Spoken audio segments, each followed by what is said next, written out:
Kerala story രണ്ടാം ഭാഗം cinema പ്രദർശിപ്പിക്കുന്ന സിനിമാ തിയേറ്ററുകൾക്ക് മുന്നിൽ സംസ്ഥാന വ്യാപകമായി ഡിവൈഎഫ്ഐയുടെ നേതൃത്വത്തിൽ പ്രതിഷേധം.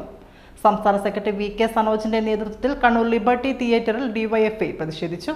പ്രതിഷേധം കേരളത്തെ അപമാനിക്കുന്ന സിനിമ മലയാളികൾ തള്ളിക്കളയുമെന്ന് വി.കെ. സനോജ് പറഞ്ഞു. RSS ആശയത്തെ പുറംകാലുകൊണ്ട് ചവിട്ടി പുറത്താക്കിയ ചരിത്രമാണ് കേരളത്തിനെന്നും വി.കെ. സനോജ് കൂട്ടിച്ചേർത്തു. ഇതുപോലെയുള്ള വിഭജന രാഷ്ട്രീയം മുന്നോട്ട് വെച്ചപ്പോ, ഈ വർഗീയ വംശീയ രാഷ്ട്രീയം മുന്നോട്ട് വെച്ചപ്പോ അവർക്ക് വിജയിച്ചു വരാൻ വേണ്ടി കഴിഞ്ഞു. പക്ഷെ ഇത് കേരളം സഹോദരൻ അയ്യപ്പന്റെ നാടാണ്, മക്തിത്തങ്ങളുടെ നാടാണ്, ശ്രീനാരായണ ഗുരുവിന്റെ നാടാണ്.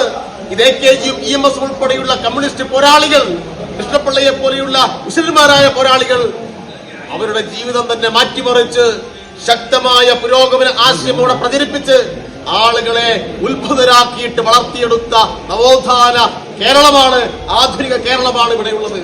ഈ കേരളത്തിൽ നിങ്ങളിങ്ങനെ ജാതി പറഞ്ഞും മതം പറഞ്ഞും ആളുകളെ വിഭജിച്ച് അതിനടിസ്ഥാനപ്പെടുത്തി പാർട്ടി ഉണ്ടാക്കി അതിനടിസ്ഥാനപ്പെടുത്തിയിട്ട് മുന്നേറ്റമുണ്ടാക്കാമെന്ന് നിങ്ങൾ കരുതുന്നുണ്ടെങ്കിൽ നിങ്ങൾക്ക് തെറ്റി.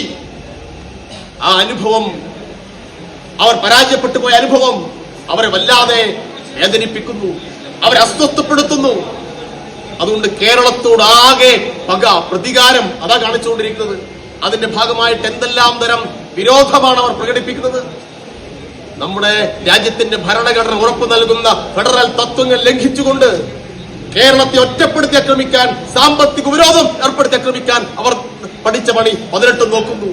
ജില്ലാ പ്രസിഡന്റ് മുഹമ്മദ് അഫ്സൽ, PM അഖിൽ, വൈഷ്ണവ്, മഹേന്ദ്രൻ തുടങ്ങിയവർ നേതൃത്വം നൽകി.